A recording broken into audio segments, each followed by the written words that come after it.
성경 말씀은 로마서 5장 6절로 11절입니다. 우리가 아직 연약할 때에 기약대로 그리스도께서 경건하지 않은 자를 위하여 죽으셨도다. 우리를 위하여 죽는 자가 쉽지 않고 선인을 위하여 용감히 죽는 자가 혹있거니와 우리가 아직 죄인 되었을 때에 그리스도께서 우리를 위하여 죽으심으로 하나님께서 우리에 대한 자기의 사랑을 확증하셨느니라. 그러면 이제 우리가 그의 피로 말미암아 의롭다 하심을 받았으니 더욱 그로 말미암아 진노하심에서 구원을 받을 것이니 곧 우리가 원수 되었을 때에 그의 아들의 죽으심으로 말미암아 하나님과 화목하게 되었은즉 화목하게 된 자로서는 더욱 그의 살아나심으로 말미암아 구원을 받을 것이니라. 그뿐 아니라 이제 우리로 화목하게 하실 우리 주 예수 그리스도로 말미암아 하나님 안에서 또한 즐거워하느니라. 아멘. 사랑, 하나님이 나를 통해 일하시는 시간이라는 제목으로 말씀을 전하겠습니다. 오늘은 고난주간 가운데서 목요일입니다. 보통 교회력에서는 오늘 가리켜서 세종 목요일이다 이렇게 이야기를 합니다. 예수님께서 제자들과 함께 하시면서 제자들의 발을 씻기시면서 너희도 이와 같이 행하라 이렇게 말씀하셨거든요.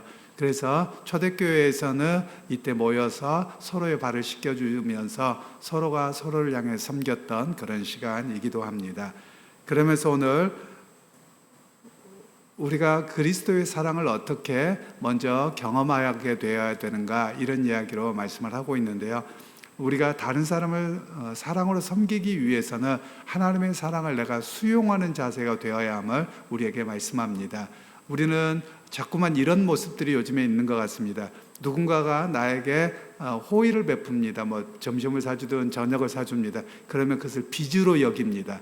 그냥 감사로 받아들여야 되는데 잘 그렇게 하지 못하는 것이죠. 그게 우리의 하나님과의 관계에서도 그러는 것 같습니다. 하나님의 무한한 사랑을 내가 그냥 받아들이고 감사하면 되는데 내가 그것에 빚진 마음을 자꾸 갖고 있는 거예요. 예를 들면 여러분 누가 우리에게 선물을 줍니다. 그럼 선물을 어떻게 하면 됩니까? 나중에 갚아야 될 빚으로 여기면 안 되는 거예요. 선물이라고 하는 것은 그냥 감사함으로 받으면 되는 것이거든요.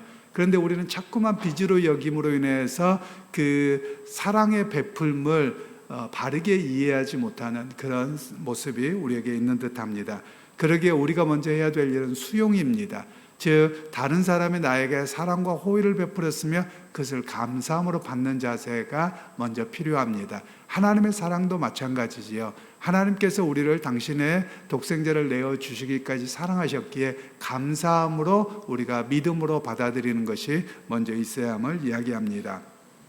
그리고 이제 첫 번째 우리에게 말씀하고 있는 것은 나의 무능을 인정하는 거룩한 멈춤이 있어야 되겠다라고 말씀을 하고 있습니다. 6절, 8절, 10절 이렇게 볼 텐데요. 6절 보시면 초반에 우리가 아직 연약하였을 때 이렇게 연약할 때라고 말씀을 하죠. 그리고 8절에 보시면 우리가 아직 죄인 되었을 때에 그리고 10절에 곧 우리가 원수 되었을 때에 이렇게 시작을 하고 있습니다. 즉 우리가 하나님의 사랑을 받을 만한 자격이 있지 않습니다. 그런데 성경에서는 연약할 때 그리고 죄인 되었을 때 원수 되었을 때 당신의 독생자이신 예수 그리스도를 이 땅에 보내셔서 우리를 사랑하셨다라고 말씀합니다. 우리는 일반적으로 어떤 사람을 사랑합니까?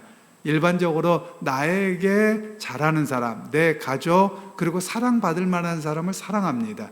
어떻게 여러분 원수가 되고 죄인 되고 이런 사람을 사랑하겠습니까? 여러분 쉽지 않습니다.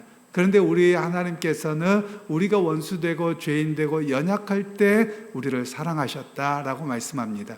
그것이 일반적인 사람들의 사랑과 다른 그런 하나님의 사랑인 것을 우리가 알게 되어지지요. 그래서 하나님의 사랑이 뭐냐? 우리가 자격이 있어서 받는 게 아닙니다. 그냥 은혜입니다. 은혜라고 하는 말은 값없이 베푸시는 사랑입니다. 내가 무슨 하나님 앞에 뭘 해서가 아닙니다. 가끔은 우리 한국 교회 안에서 또 우리 신앙의 양태들이 그렇습니다. 내게 베푸신 은혜 때문에 봉사가 있고 은혜 때문에 헌금하고 은혜 때문에 교회를 향한 헌신이 있는 겁니다. 그런데 우리는 은연중에 한국의 문화에 공로주의가 있습니다. 그래서 내가 뭔가를 많이 해야지 하나님이 내게 기도응답도 들어주시고 뭔가를 해야 될 것 같은 그런 모습에 있거든요. 그런데 성경은 분명하게 이야기합니다. 우리가 아직 연약할 때, 죄인 되었을 때, 원수 되었을 때 하나님께서 우리를 사랑하셨다고 말씀합니다. 그러기에 우리가 해야 될 일은 그냥 주님이 나를 사랑하신다고 하기에 아멘, 그러고 받아들이면 되는 것으로 오늘 성경은 먼저 말씀하고 있습니다. 이것이 바로 하나님의 사랑을 수용하는 자세이지요. 그래서 은혜를 받아들이는 사람에게는 결국 어떤 고백이 되어지느냐, 감사의 고백으로 이어진다라는 것을 우리가 기억할 필요가 있겠습니다. 그리고 이제 두 번째로는 하나님의 그 사랑을 우리가 신뢰하려면 확신의 멈춤을 해야 됨을 성경은 이야기를 하고 있습니다. 8절 말씀을 우리가 다시 한번 합독하도록 하겠습니다. 우리가 아직 죄인 되었을 때에 우리에 대한 자기의 사랑을 확증하셨느니라. 아멘. 여기에서 보면 주님께서 당신의 사랑을 우리에게 확증하셨다라고 말씀하는데요. 이 확증하셨다, 사실 우리말로는 과거로 쓰여졌습니다만 이게 과거가 아니라 현재입니다. 그래서 이 원래 뜻은 헬라어에서 함께 세우다 또는 입증하다, 증명하다 이런 뜻을 가지고 있습니다. 그래서 이 단어는 예수 그리스도의 죽음의 사건은 단회적인 사건입니다. 한 번밖에 없는 유일한 사건이에요.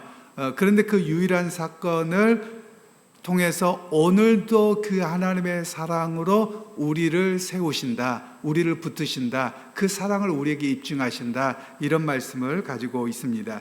그러니까 주님의 십자가의 죽음이라고 하는 역사적 사건, 그 단회적인 사건이 결국 우리에게 제시되었다는 겁니다. 그래서 그 제시됨을 통해서 우리의 느낌이나 상황이나 그 어떤 것과 상관없이 하나님의 사랑이 변하지 않습니다. 이런 이야기를 말씀하고 계시는 겁니다. 그러니까 예수님의 십자가의 사건은 과거의 사건이지만 그 과거의 사건을 통해서 오늘도 그 하나님의 사랑이 나에게 여전히 입증되고 나에게 받아들여집니다 라는 이야기를 오늘 확증하셨느니라 라는 단어에서 말씀하고 있다는 겁니다. 그러니까 우리가 하나님의 사랑에 대해서 불안해하지 않아도 됩니다. 어떤 분들은 내가 하나님께 뭔가를 해야지 하나님 나에게 복을 주시고 나에게 무언가를 하시지 않겠나, 이런 생각 속에 있는 이들이 은연중에 있습니다. 아마도 이런 이유는 우리 한국의 종교적인 문화 때문에 그런 것 같습니다. 특별히 우리나라에는 가장 강력한 것이 무당 종교인데요. 무당 종교 대체적으로 보면 조상에게 됐든 아니면 무슨 신에게 됐든지 잘 보이지 않으면 벌을 준다, 권선징악의 개념과 이런 것들이 많이 있거든요. 그래서 이런 것들이 은연중에 작용해서 하나님께 뭔가를 해드리지 않으면 나에게 복 주시지 않을 것 같은 그런 불안감이 가끔은 엄습하고 그런 분위기가 은연중에 있는 듯합니다. 그러나 오늘 성경에서는 말씀하시기를 분명하게 하나님의 사랑은 예수 그리스도의 과거 2000년 전의 사건이 오늘도 나를 향한 하나님의 사랑입니다, 이렇게 증명하고 있다는 것을 우리에게 분명하게 말씀하고 있습니다. 그러게 우리가 분주하게 봉사하고 헌신해야지만 하나님 나를 사랑하시느냐, 그렇지 않다는 겁니다. 그렇지 않아도 무조건적인 사랑이죠. 그래서 이 땅에서 하나님의 사랑을 어떻게 우리가 조금이라도 볼 수 있느냐면 부모가 자식을 위한 사랑입니다. 부모는 자식이 뭘 해줘서 사랑하는 게 아니라 내 자식이기 때문에 끊임없이 베푸는 사랑이지요. 바로 그것이 하나님의 사랑이 이 땅에서 흔적으로 남아있는 모습이라고 우리에게 할 수 있겠습니다. 그러니까 여러분, 오늘 우리가 불안의 행진을 멈춰야 됩니다. 그리고 해야 될 일은 하나님의 사랑에 대한 확신 없음을 우리가 회개하고 주님 앞에 내가 하나님의 나를 사랑하시는 그 확신에서 내가 흔들리지 않게 하옵소서, 이런 고백이 또 이런 기도가 오늘 이 아침에 기도가 되기를 원합니다. 그리고 이제 세 번째로 화목의 통로가 되기 위해서 전염되는 멈춤을 해야 된다, 이렇게 말씀을 하고 있습니다. 11절 말씀을 다시 한번 합독하겠습니다. 그뿐 아니라 이제 우리로 하나님 안에서 또한 즐거워하느니라. 아멘. 하나님께서 우리로 화목하게 하셨다라고 말씀합니다. 오늘날 우리 교회가 또는 개인적인 사회 여러 가지 구조가 화평하게 하는 일들을 잘 못하는 것 같습니다. 대단히 좀 우려스럽죠. 왜냐하면 교회 안에서도 갈등이 있습니다. 그리고 사람과 사람의 세상에도 갈등이 많은데 교회 안에도 갈등이 많아서 이런 문제들은 상당히 심각합니다. 왜 그러냐? 다 내가 드러나서 그렇습니다. 여러분, 우리가 신앙생활하면서 우리가 그리스도께 또 하나님께 우리의 시선이 있습니다. 그러면 이 사람의 연약함, 부족함 수용하게 되거든요. 받아들이게 되거든요. 그런데 항상 내가 살아 있습니다. 그러니까 저 사람을 볼 때 나와 달라서 불편하고 또 여러 가지가 마음에 들지 않아서 갈등의 요소를 불고 있거든요. 여러분, 우리가 그래서 시선을 누구에게 두어야 되느냐? 저 사람에게 두는 게 아닙니다. 또는 나에게 두는 게 아닙니다. 주님께 두어야만 합니다. 여러분, 실제로 우리가 교회를 봉사하는 일이나 여러 가지 다 시선이 어디에 있습니까? 주님을 사랑한다며 그냥 하는 겁니다. 그리고 주님을 사랑하고 믿음의 고백 속에서 해야 되는데 우리는 어떻게 하냐면 저 사람이 이렇게 봉사한다, 저렇게 봉사한다, 뭐 한다, 자꾸 이렇게 바라보고 있거든요.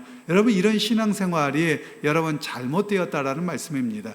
물론 왜 사람이 안 보이겠습니까? 사람이 보이지요. 그런데 주님께서는 어떻게 하셨느냐? 세종목요일에 발을 씻겨주셨거든요. 너희도 이와 같이 행하라 말씀하셨습니다. 그러면 우리가 해야 될 일은 나에게 불편해 보입니다. 눈에 가시처럼 보일 수 있습니다. 그러면 어떻게 해야 됩니까? 그 사람을 불편해한다고 바라보는 건 그리스도적이지 않습니다. 오히려 주님께서는 나에게 불편하다며 그 사람을 가서 찾아가서 발을 씻기라는 겁니다. 그 사람을 용납하고 그 사람을 섬기라는 거예요. 바로 그것이 예수 그리스도를 믿는 사람입니다.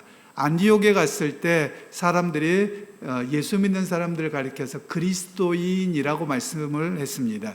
그리스도인이라는 말, 오늘 우리에게 기독교인이라는 말과 똑같은 말입니다. 기독교인이라는 말은 그냥 교회를 다니는 사람이라는 뜻이 아닙니다. 바로 그것은 그리스도처럼 사는 사람, 이런 뜻을 가지고 있습니다. 여러분, 그리스도처럼 사는 사람은 어떤 사람입니까? 주님께서 십자가에서 못 박혀 자신을 내어주기까지 인류를 사랑하셨습니다. 그리고 헌신하셨고 제자들을 섬기셨습니다. 그런 모습이 바로 우리의 모습이 되어야 한다는 겁니다. 그래서 어떤 멈춤이 되어야 되느냐? 이 땅에서 우리 모두가 작은 그리스도가 되어야만 합니다. 내 모습을 보며 내가 그리스도를 닮아가는 끊임없는 모습이 있어야 된다는 말씀이죠. 제가 자주 말씀을 드리는데 우리는 기독교의 영성이 무엇이냐라고 하면 이미타치오 크리스티라고 하는 라틴어를 많이 씁니다. 이건 뭐냐면 그리스도를 본받는다 또는 그리스도를 모방한다, 이런 뜻입니다. 우리가 보통 이미테이션이라고 하면 우리 한국 사람들은 가짜라고 생각하는 것 같습니다. 그런데 이미테이션이라는 말은 진짜를 모방했다라는 뜻입니다. 나쁜 의미로 쓰는 게 아닙니다. 그래서 진짜처럼 자꾸 닮아가는 모습을 이미테이션이라고 이야기를 하고 있거든요. 그래서 이미타치 크리스티라는 말은 그리스도를 닮아가는 삶의 여정을 이야기하고 있는 것입니다. 여러분, 그래서 우리가 해야 될 일이 무엇입니까? 다른 사람이 나를 당연히 섬겨야지, 교회를 당연히 섬겨야지, 누군가가 뭔가를 해야지, 이렇게 바라보는 사람이 아닙니다. 오히려 주님께서 이렇게 하셨는데 주님이시라면 어떻게 할까라는 마음을 가지고서 먼저 섬기고 먼저 헌신하고 그런 모습으로 우리가 되어야 한다라는 겁니다. 그래서 다른 표현으로 이야기하자면 그리스도를 체현한다, 이런 표현을 쓸 수 있습니다. 그리스도를 체현한다는 말은 그리스도께서 사셨던 삶의 방식을 내가 살아감으로 내가 그리스도를 내 삶의 자리에 모셔드리는 겁니다. 그래서 주님께서 이렇게 하셨는데 나도 그렇게 하면서 살아가겠습니다. 이런 고백이 바로 그리스도를 체현하는 모습이라고 우리에게 이야기를 하고 있습니다. 그러게 여러분, 이 시간 우리가 어떤 멈춤을 해야 되느냐? 여태까지는 나를 위해서 질주만 했습니다. 내가 원하는 거, 내가 필요한 거, 내 마음에 드는 거, 이것만을 위해서 질주를 했다며 이제 그것을 멈추고 그리고 누군가의 고단한 마음을 씻겨주는 사랑의 멈춤이 우리에게 필요한 시간이라고 말씀을 드릴 수 있겠습니다. 사랑하는 형제자매 여러분, 오늘 세종목요일입니다. 오늘 누구의 꼭 발을 씻기라는 게 아닙니다. 오늘 이 말씀을 들으면 집에 가서 혹시 남편이나 아내들이 내 발 좀 씻겨봐, 이야기하는 게 아니에요. 그냥 먼저 발을 씻기는 겁니다. 어떻게 발을 씻깁니까? 여러분이 세상에서 가장 냄새나고 특별히 중동지방이라고 하면 사람들이 먼지가 많아서 가장 더럽죠. 그리고 당시에 발을 씻기는 사람은 종들 중에서 가장 어리거나 가장 하급 종이 남의 발을 씻기는 모습이었거든요. 예수님께서 그렇게 낮아지셨다라는 겁니다. 그래서 오늘 우리에게 해야 될 일은 누군가의 고통의 발걸음, 누군가의 힘든 마음을 씻어주는 그런 모습이 바로 우리의 모습이어야만 한다라는 겁니다. 여러분의 가정에서 또는 여러분의 직장에서 또는 여러분이 만나는 사람들 중에서 삶의 무게의 고통 속에 있다면 그의 발을 씻겨주는, 그의 마음을 씻겨주고 그의 위로를 해줄 수 있는 그런 자리가 오늘 하루의 삶의 실천이 되어야만 할 것입니다.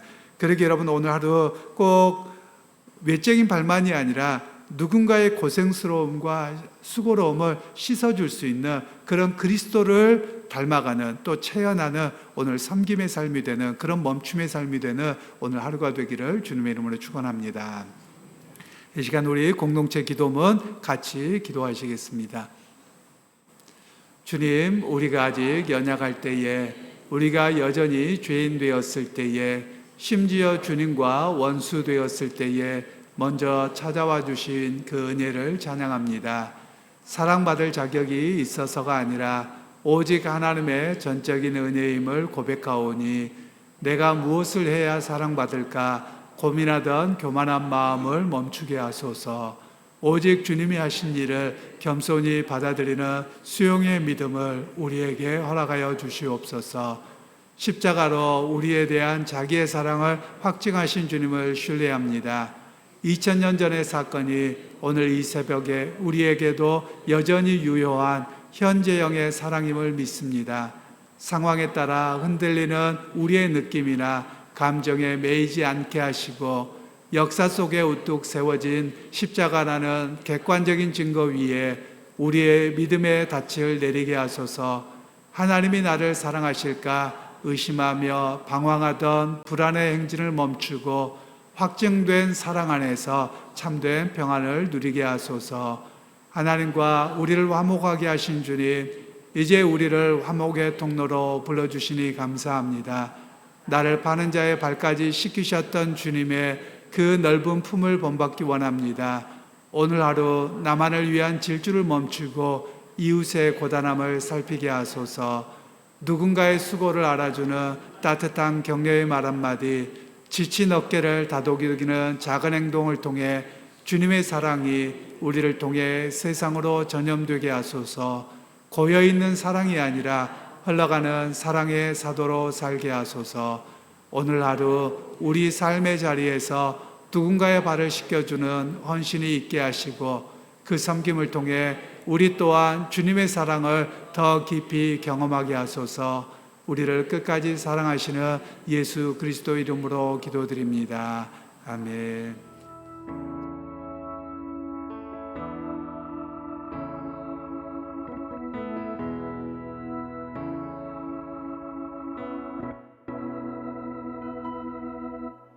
사랑 그 좁은 길 누가 그 길을 가려나, 겸손 그 이름 없는 길 누가 그 길을 가려나.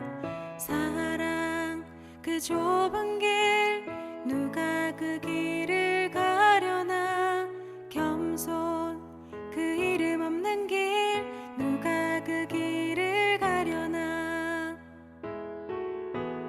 누가 주의 마음 알아 자매의 눈물 닦아주며, 누가 형제의 허물 사랑으로 덮으려나. 누가 주의 마음 알아 절망에 잠긴 사람 찾아 위로의 손 내밀어 사랑으로 안으려나. 사랑 그 좁은 길 누가 그 길을 가려나, 겸손 그 이름 없는 길 누가 그 길을 가려나.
그 길